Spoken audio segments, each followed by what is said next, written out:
Welcome back to TopSport. A lot has happened in the world of football locally, of course, regards the Kenyan Premier League and, of course, the national team. And to start with the Africa Cup of Nations 2019 draw. We was just released the other day, and we've been pulled in Group F alongside Ghana, of course, who are in this tournament, and Sierra Leone, and our neighbors up north, Ethiopia as well. Joining me in studio right now is FKF President Nick Mwendwa, and of course the two gentlemen are still here, Swila and Anthony Kimani as well, to talk about the state of football as we begin the year 2017. First of all, and I'll start with you, President, because you just came in. Yep. We've been drawn against Ghana, Sierra Leone, and Ethiopia. Your reactions to that?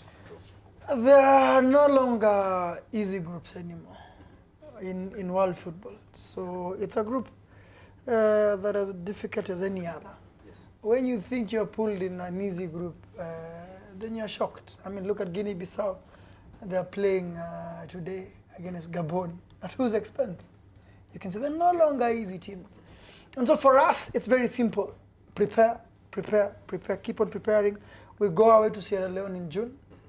And so the tricky thing is going away to West Africa and coming back with points. That's very hard to do. And so we want in March to see if we can go away to West Africa and test ourselves, to prepare to go away in June. We host Ghana here in March next year. Then we play our final game away to Ghana. That tells you a lot, because you might be playing a decider in that final game. And so they're no longer easy groups. But I think we can pull our weight. You have seen our team now. I'm pretty confident we can do something good. All right, Swila, I know you're working on a piece on our record against these teams in the past, or whatever, the head-to-head situations. Sure. Take us through that. Ghana, Sierra Leone, and Ethiopia. You know, if you look at those three teams, of course, it's Ethiopia whom we've played a couple of times. But as he says, West Africa has also been a very good hunting ground over the ages. Yes. First of all, they are quite intimidating, they are quite unfriendly, but of course those are arrangement nitty-gritties that he will be able to organize to ensure that the teams arrives there in time, gets the best accommodation, gets the best training venue, and of course acclimatize, so that when they go to the pitch, they are psyched up physically and psychologically. Having said that, Ghana, let's call a spade, are heads and shoulders above us, and they have attained it over the ages. Ours is a work still in progress, as he keeps on saying.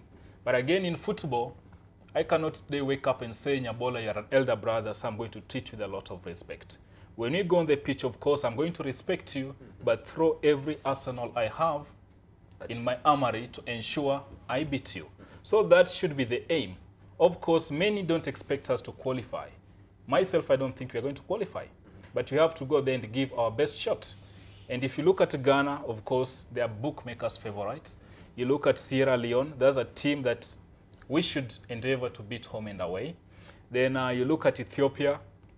If you look at the records we've had with them, it's a close call. It's a 50-50 chance for each one. Yeah. But if we want to shock everybody and make that appearance for the first time since 2002, we have to win all our home matches, try beat Ethiopia away, try beat Sierra Leone away or force a draw, and potentially lose just one, maybe to Ghana away. That will give us an opportunity of scraping through as the best losers in the event that Ghana clinches the ticket. I would like to disagree with Swila, who thinks that we don't stand a chance of progressing or qualifying from that particular group. I think we stand a chance just as any of those particular teams that are in that group stand a chance. I think it all comes down to preparations. Football nowadays is all about preparations, because if you look at the quality of players that all those teams have, Kenya, Ghana, I think they're more or less on the same level. Yes, you might argue that Ghana probably has an edge over us in terms of quality of the players that they have, but I think we stand a chance just as they do. So I think the Federation is doing a good job, I must say. The President is here. They've been organizing a couple of friendlies, and it's those particular friendlies that I think we were lacking as a team, because every time time that the national team would be called up, to go and play a qualifier match. We never used to see our national team being assembled just to play, friendly matches. And I think that's very important at that particular level, because we've got very, very good players, the likes of Johanna, very, very talented player, but he's quite new at this particular stage. And if he keeps on playing those particular friendlies, then he matures. Yeah. And I mean, he's now able to deliver in that particular stage. You've played football, Anthony. From a psychological point of view, how do players receive the draws for various competitions? What is it they look at? And when they come, what is it they think first? Well, for players, it doesn't really matter who you're paired against, because you believe in your abilities, you believe in your teammates' abilities, you believe, of course, in the coach that you've been given. So you don't really, lose sleep over who you've been paired with, or whether it's and I think most players like to be paired with the big teams, because that's when you can really, rise up to the occasion. That's when you can really show up what you're made of. So I think we even yearn for those so-called big teams. So I think our players are not going to lose sleep, because we'll be playing Ghana, Sierra Leone, or Ethiopia. I believe they'll be up to the task, and they'll perform really well, and they'll make the country proud. President, they say of crucial, concern is preparations. Yeah. How we prepare our national team. Yeah. How do we get them from the clubs that they play their trade at, and then get them to training in time, good time? We know how to do this now. Yes. We have done this now 8 times, and we have done it many times for the girls. We have so much detailed preparation. It's amazing. We have a guy on the ground 3 days before who has to check Victor's room to make sure it's up to the standard we need. Receive them at the airport, make sure the visas are in place. It's a lot of details. We have that right now. It's sorted out. So it's a matter of investment this year. Get the investment right. Make sure the money is there so that we're not struggling about it. The government has said, we're going to do this with you. We have a few sponsors coming on board. Those that have come, those are going to come. Important with the players is what you promise them. Do it. Anthony will tell you. What you promise them, however little it is, give it to them. Simple as that. Yeah. Don't tell them big things and fail to do it. Don't fail to do what you agree with them. We have agreed with them what to do with them, for them, and once you do it, the rest is get them there in time. There are difficult situations. If you're sent away on Wednesday to Sierra Leone, you're going to struggle. To get Victor out of Spurs into Sierra Leone on a Wednesday and out means that he might not train like he did last time. It's a problem. And there's probably not much you can do about it. It's flights, it's all this, and it's hard to do. But if you fight and make sure you have that game in a weekend, then you can pull the stuff thing and get it done. Can we qualify for AFCON 2019? I think we can. I honestly believe that we have the best team in this team since time. I think better team than he had in Sekafa when he was captain then. I think we have such a good team now. But in football, not just the football. Look at our fixture again. You will see we're going away the first game and we're going away the last game. It's an advantage when you're playing home one of those matches.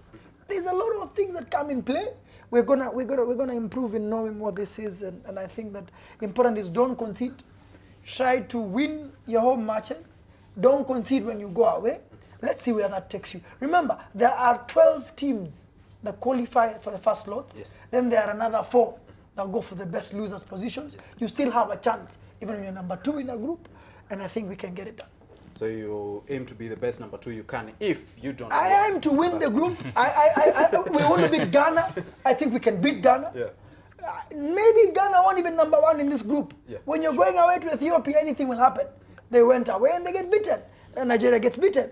I don't think it will be easy for anyone. All right. I think it's just for us to do. All right, let's start with that. And let's talk about the club licensing issue, because earlier this week, a very huge announcement was made by the Football Kenya Federation, of course, the president, talking about the clubs that made it after that rigorous process of, looking at the documents and scrutinizing them to make sure that all the clubs that we have in the National Super League and the Kenyan Premier League, of course, have the requisite, documentation and everything, infrastructure as well, that they need to be functional clubs. 3 of them were relegated. That's Sofapaka, Thika United, and Moroni Youth, of course, because of failure to meet some of those demands. How was that process? They were not relegated. They were disqualified from that league. Okay. Those are 2 different things. The process has been going on for the whole year. I think I've spoken many times about it. And all the 16 clubs in the KPL subjected themselves to it, submitted their documents, and 3 of them never made the mandatory criteria required.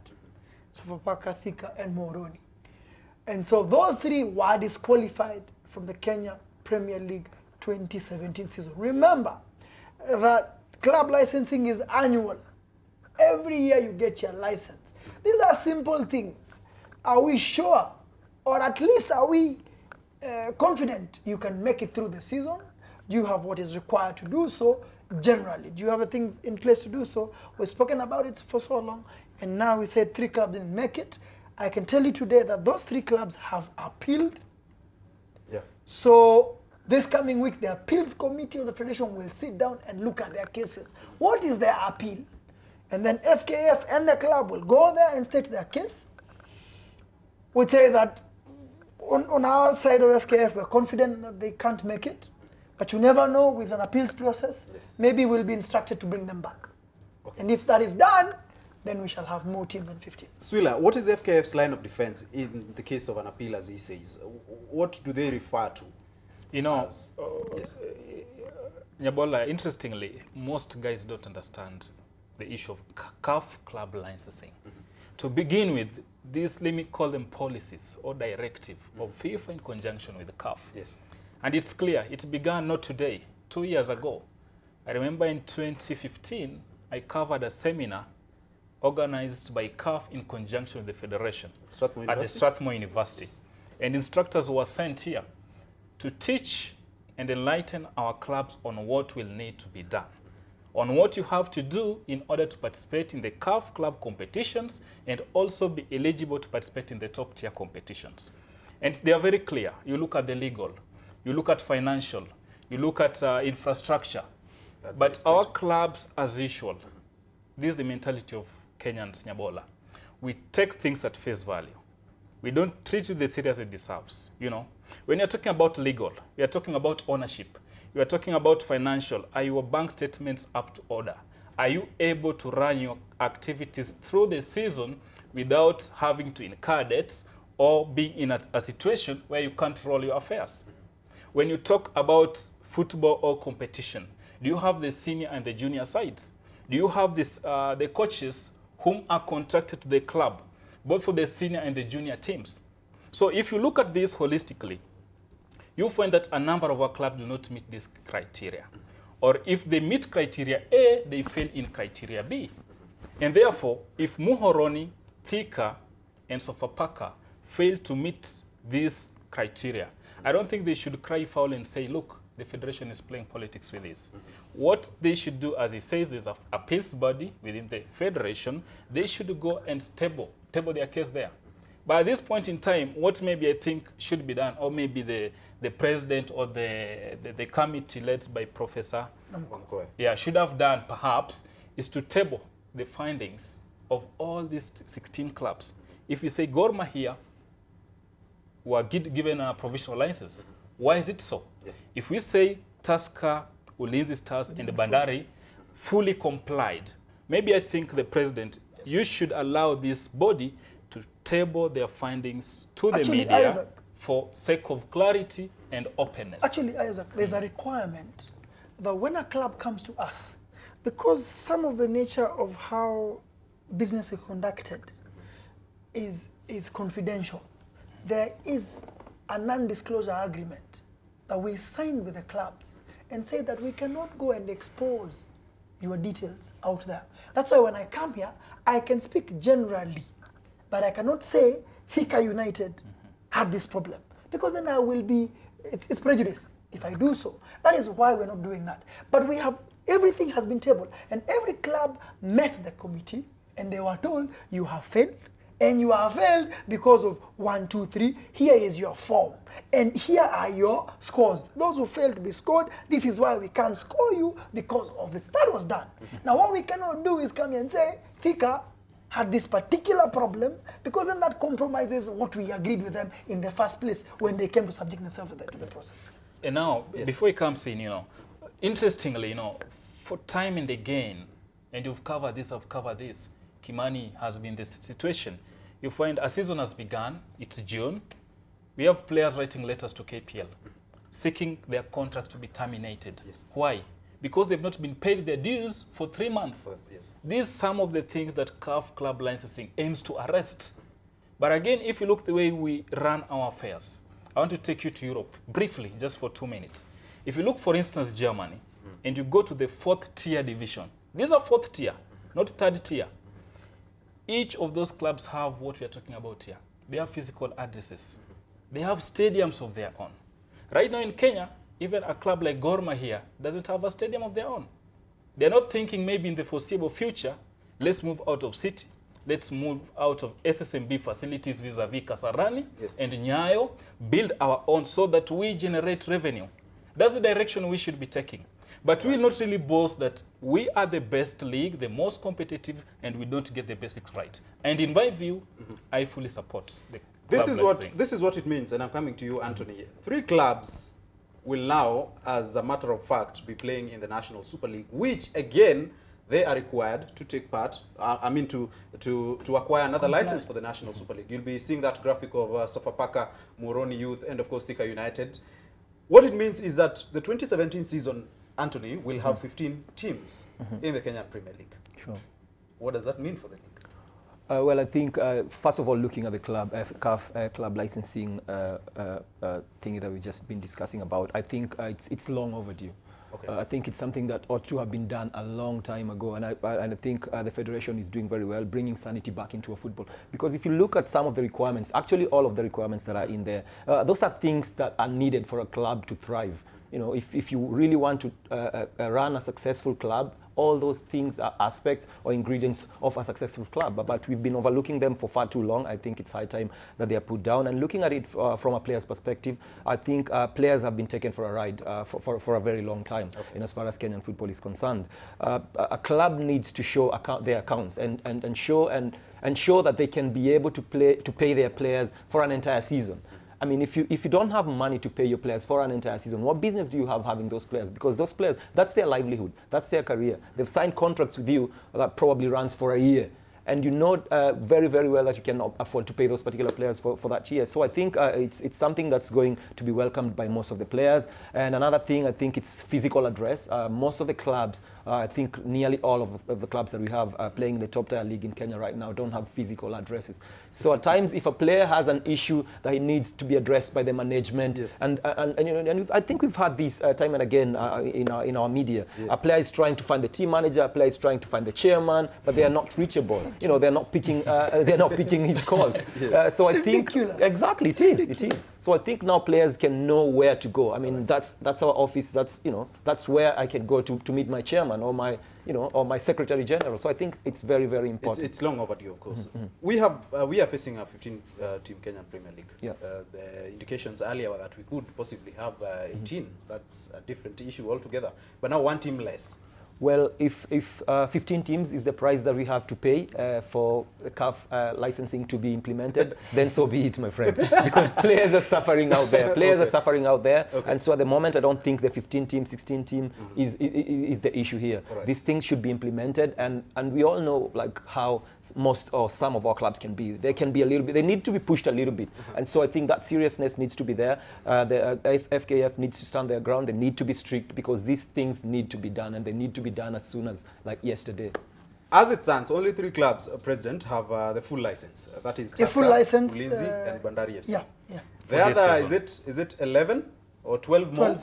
12 more. Provisional. Yeah. Yes. What does it mean for them to have provisional license? 1, and number 2, for the 3 clubs that are now going to be presumably taking part in the National Super League, what do they have to do again because they require a license for that?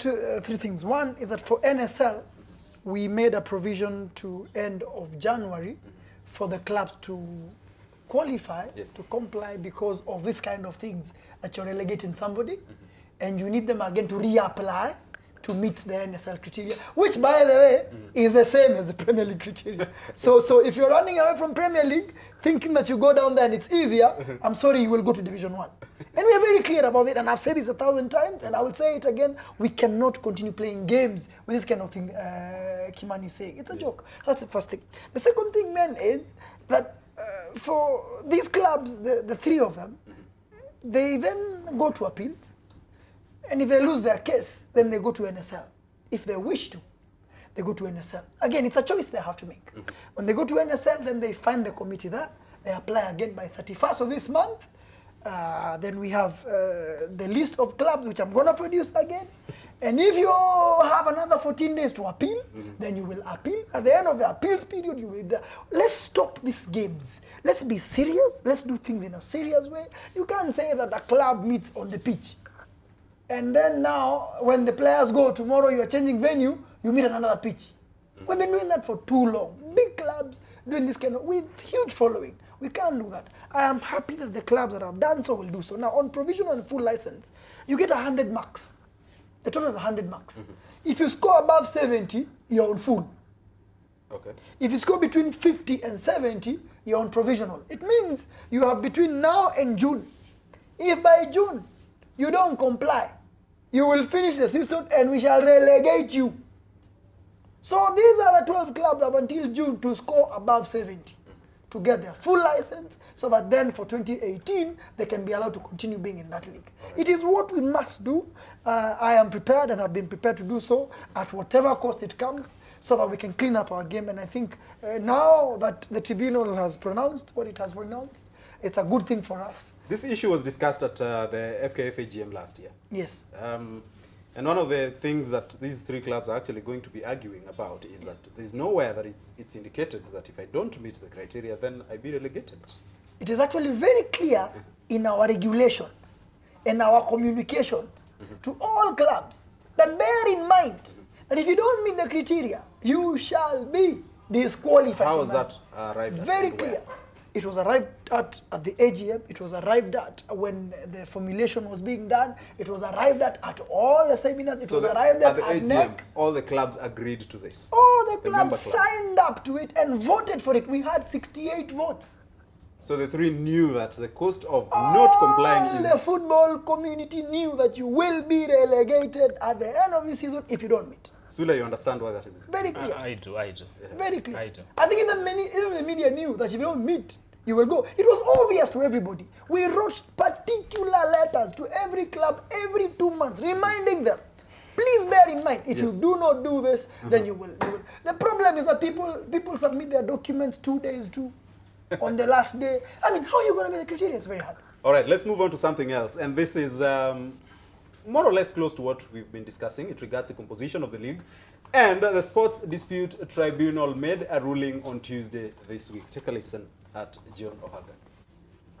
Therefore, for the purpose of managing the proper functioning of the relationship between the parties with respect to the expansion of the Kenyan Premier League, the tribunal makes the following orders. 1. The FKF shall by close of business on Wednesday, 11th January 2017, nominate and communicate to the KPL its nominees to the Joint Executive Committee for the purpose of discussing inter alia the merits, modalities, and mechanism for the expansion of the Kenyan Premier League from 16 to 18 teams for the 2017-2018 season. 2.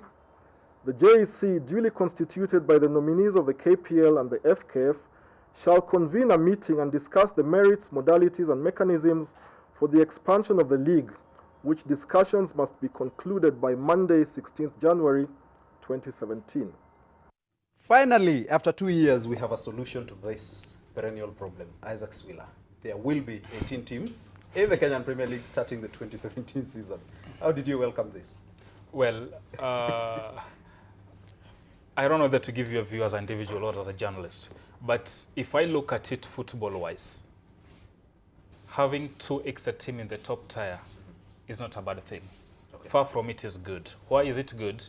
Because more players or footballers are getting a chance to showcase their skills at the highest level of Kenyan football.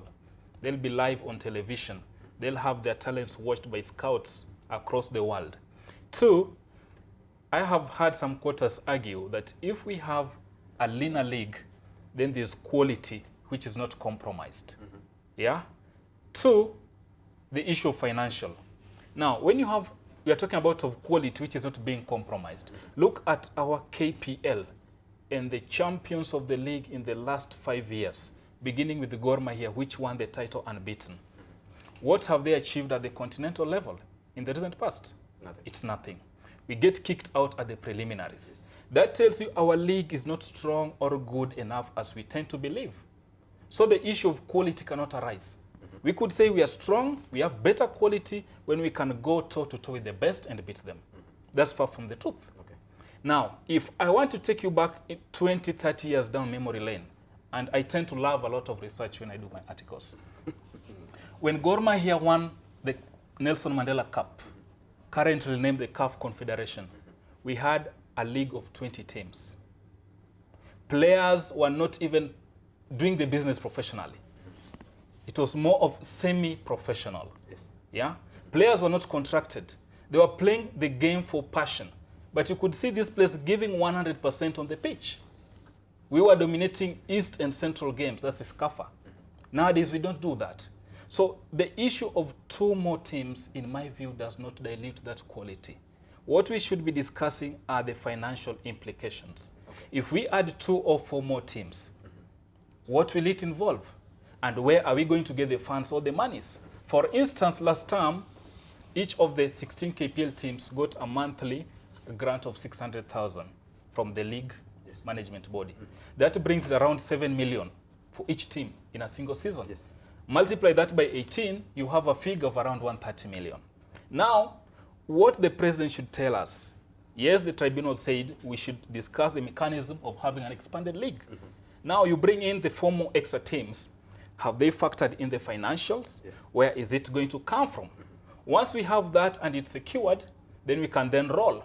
But then again, in my view, the 600,000 a month is a drop in the ocean. True. If the title sponsors, perhaps SportPesa, we've never been told how much they pump in there. The broadcast rights holders, SuperSport, how much do they pump in there? We have a partnership with the Puma. They give in balls. So cumulatively, how much does the league body attract? And what percentage is channeled to the clubs? That's the kind of discussion, in my view. And I have to make it clear that we extended an invitation to the Kenyan Premier League officials, and of course none of them was available for this discussion. So they said they would not be talking about it at this particular time because they have discussions going on with the FKF as regards the composition. But he raises a very important point, and Anthony, I'll come to you after the president responds to this. The issue of now the financials that we have to, add on to the amount that we have right now. And you made a submission regarding that during hearings. I think I want to make a holistic statement, is that finally these stories about who should do what, who owns what, and all this, the ruling from the tribunal is not just about 1618, Edmond. It is about what are our jobs.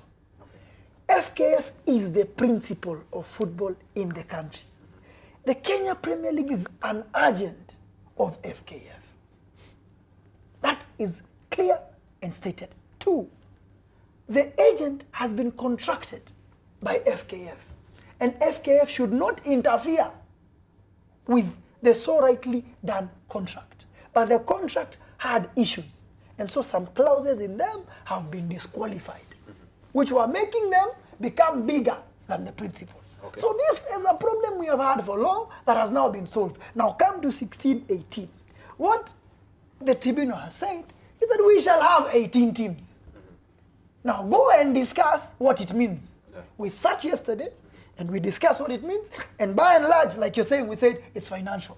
We formed a committee, a joint committee, financial one, that sat today morning, and I can tell you, Edmond, on your show now, and that we have narrowed down to just about 36 million that is required for the 2 extra teams, not 4, Isaac, for the 2 extra teams. For the entire season?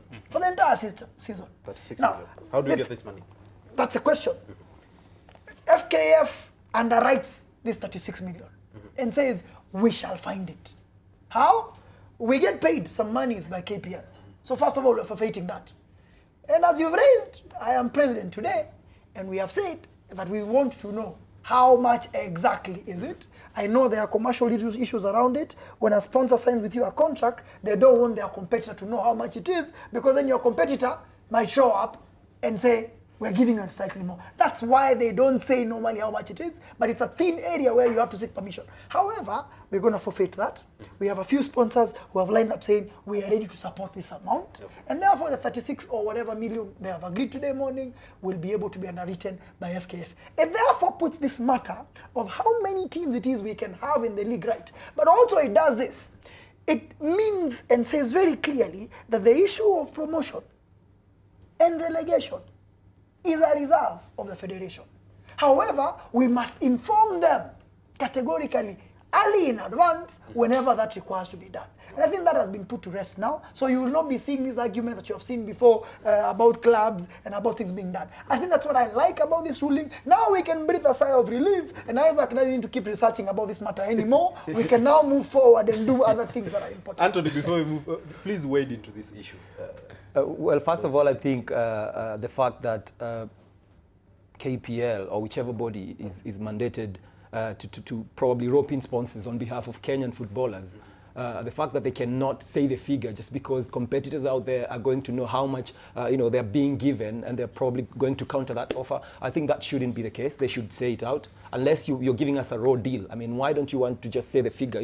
SportPesa gave us this much. So if Betway wants to come in and pump in more money, the better for Kenyan players. So, like keeping that as a secret, I think that's not a very, very good thing. And having said that, of course, SportPesa have come on board and a couple of other sponsors. But it's sad to see that I think 3 or 4 years down the line since I stopped playing football, the clubs are still getting the same grants that they were getting. I mean, there hasn't been much improvement there. And so it beats logic that we are having a lot of sponsors coming into the game, but that does not trickle down to the players. But do you like the fact that we're having 2 extra teams? Yes, definitely. I'm a footballer, and I know that there's lots of talent out there who are yearning to get that opportunity to play at the top level. SuperSport is televising matches. Everybody wants to be seen. Everybody wants to play, on that stage. Yes. But that comes with challenges, of course. There's that monetary aspect of it that the president has clarified. Another thing, I think we don't have enough infrastructure to support that as well, because we've seen even with a 16-team league, we're having a couple of matches being played back to back on the same pitch,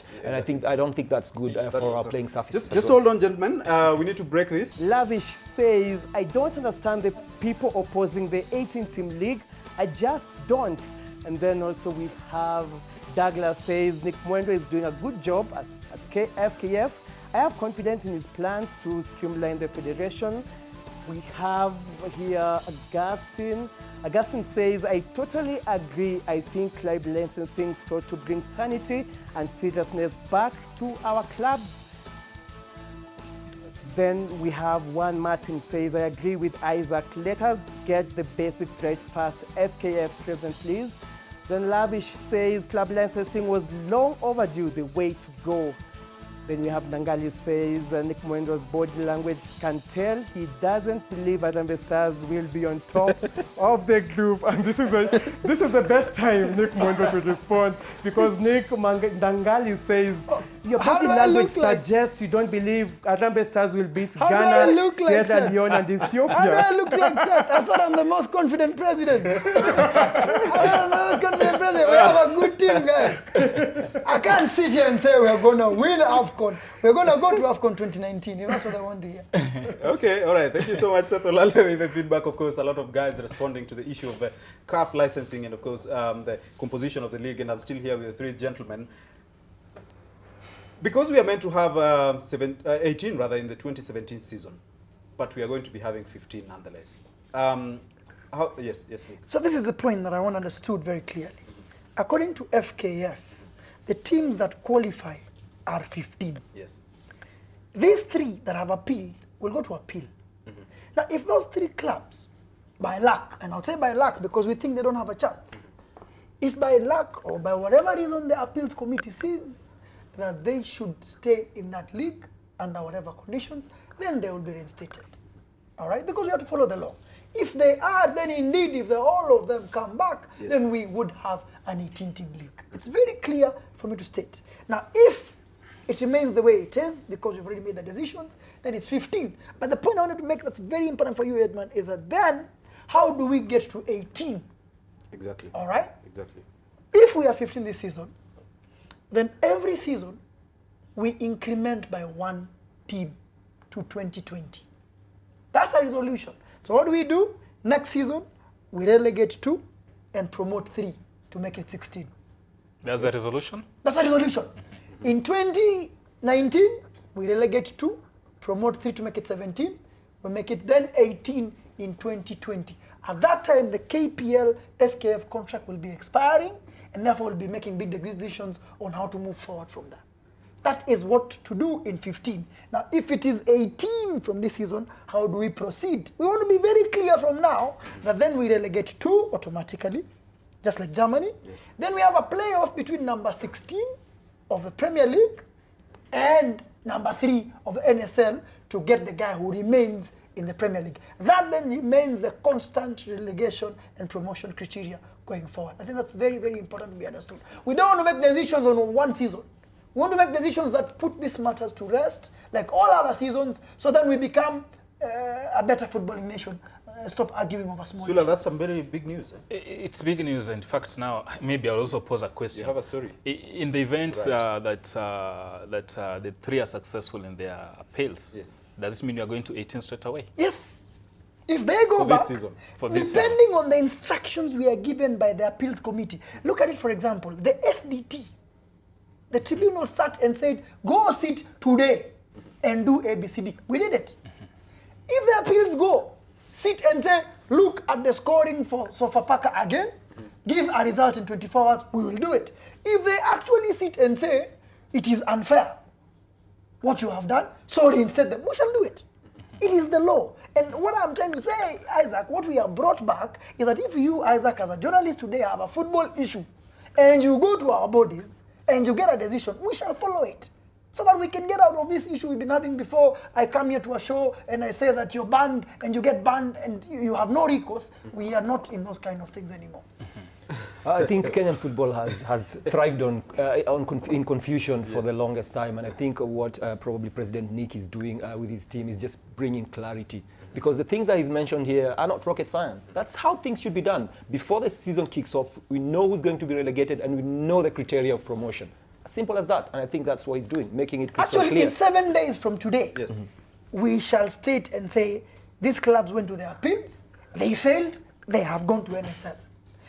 From then we shall say, this is promotion and relegation to 2020 when the contract ends. So that Isaac doesn't to phone up and follow up or research anymore. It will be clear. All right, let me ask you this. You've been in conflict with KPL as regards the composition of the league. Yes. Are you on the same page as regards the number of teams that take part in the KPL this season? We are not just on the same page. We have been instructed by a tribunal Yes. that you go sit and tell us how you will make this 18. You saw those are instructions. And so yesterday when we met, it was very clear that the key thing that we need to address is financial, and KPL was saying to FKF, these are the monies you need to pay us. Yes. If you find this money, we go 18. That's what we On have this, done. my question regards the issue of the club licensing. Yes. Which we will have 15 teams in the Kenyan Premier League this Yes. season. Is the KPL Limited on the same page as regards that, away from the 16 Away from the 16-18. Yes. This is the point. Club licensing is a matter for FKF and its member. It has nothing to do with KPL. Yes. And therefore KPL has not brought any matters to us regarding that. Have you written to them? We have written to them and said, these are the clubs, 15 of them, that qualify for this season. Be instructed that these are the clubs that will compose that. What league. was their response? They are not required to respond.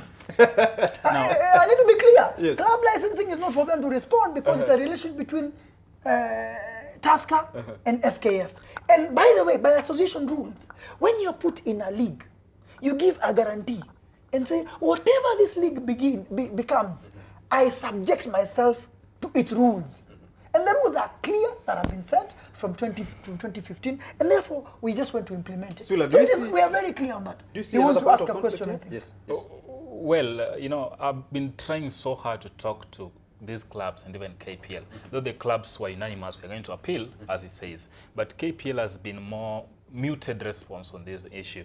But again, my major concern is you've been directed to go make your reports of findings to the tribunal. I guess that's on Tuesday, Yes. right? Before Giono Ohaga. Yes. Now, what next after making those findings? All we are doing, the tribunal said, we agree that you can make this league 18 in this season.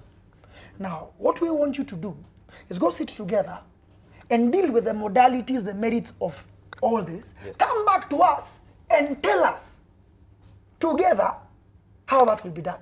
Yesterday we agreed how that will be done. And when we agreed yesterday, we said because we could not hammer the little details of financials because that was the issue, we set a team which has sat today. And you are the first guys on this show that I'm telling. That team has sat, Isaac, and said it is 36 million that is required. Now FKF then underwrites and says we shall find this 36 million through A, B, C, D means. So that is going to go to John Ohaga on Monday. Once he receives that and says, the two parties agree this is a position, yes, then we shall be told, go and get it done. So going forward, 36 million, you're going to source for it. Is this going to be the norm every season, or are you just going to apply for 2017? This is how it's going to be. We can find 36 million, and we agreed with KPL yesterday, good discussion we had. But we can even find this money jointly. Remember, they also owe us money. So we agreed that through different means, although FKF is the guarantor, we shall find this money. This applies this season until the contract expires. Okay.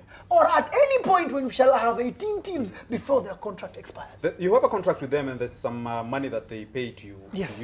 For a license fee, I presume. Yes. How much money is that per year? It comes to about 7.58 million, thereabouts. Are we going to take that away from the 36 so that you find the difference? What we are doing is that we are saying, actually, we want to look at the details of how much we should get to ascertain whether we receive the correct amount first. Okay.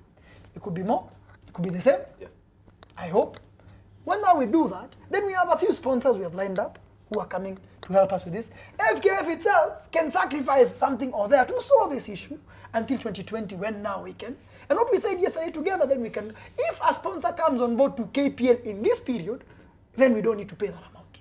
We have a few sponsors already who want to sponsor KPL in different categories. And so that, I don't think the whole of this season, even if we go to 18, I don't think that burden will lie on FKF so much. So even with the 16 teams that we have at the moment, Mr. President, I think you've noticed that there are times that we tend to struggle in as far as getting stadiums is concerned. So yes. How are you going to address that? Are you going to upgrade some of the stadiums? Very good question. What is happening is that we have CHAN coming up, as you know. Yes.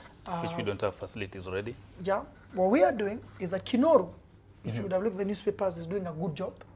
Kinoru is really marching forward. If they take our proposal, we're putting turf on it, and it is likely to be ready. Eldoret is being looked at to be ready. But Narok is being examined by FKF. For this season, we have a nice stadium that is at Narok, which we want to send some few teams to go and play. And we have Kinoru as well, where we're sending these guys. So we are upgrading a few. I can tell you that Kariobangi Sharks is upgrading Utali to see if we can have some matches there. So that means that we will have another 3-4 stadium. And actually you find that is already more than enough to get this done.